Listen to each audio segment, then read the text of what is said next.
Good evening. My name is Meredith Yoon, and I am a concerned member of the community and an immigrants' rights attorney. On June 14th, officers with the Georgia State Patrol and the DeKalb County Police violently attacked protesters who were marching for immigrant rights. They used tactics including tear gas and flashbangs and arrested many people, including a journalist who was clearly marked as media and who told police that he was a journalist. Unfortunately, this is not the first time we've seen these sorts of violent tactics used against people who are exercising their First Amendment rights here in Georgia.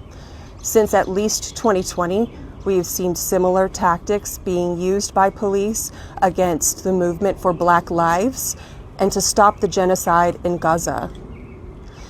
This attack on immigrant rights comes amidst a time in our country that is truly unprecedented in terms of attacks on immigrant communities. Just here in Georgia, as of today, there are 29 law enforcement agencies that have 287G agreements with ICE, allowing families to be separated and torn apart by local police. This is in contrast to 1 year ago, when there were only 5 law enforcement agencies in Georgia that had 287G agreements. As an immigrant rights attorney, I have represented many people who have been caught in the clutches of ICE. And I have stood beside many families as they watched their loved ones go through immigration proceedings and in some cases be deported. Before being deported, many people find themselves in ICE detention. Georgia has 3 immigration detention centers in Lumpkin, in Folkston, and in Clayton County.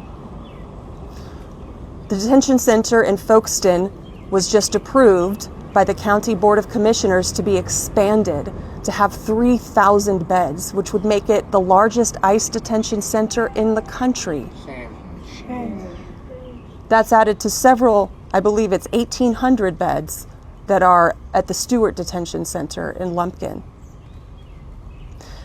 These places are in every respect exactly like a prison, even though they are so-called civil detention centers.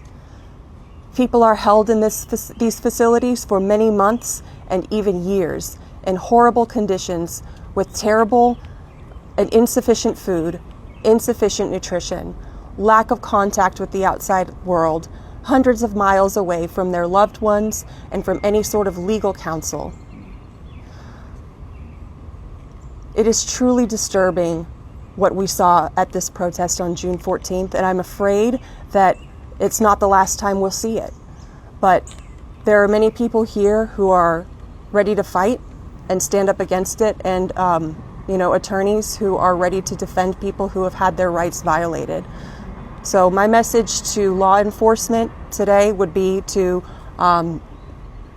stop the repression, to stop preventing people from exercising their free speech, and to drop the charges against everyone who's been unjustly arrested on June 14th and any time that they were standing up for the rights of people and for immigrants. Thank you.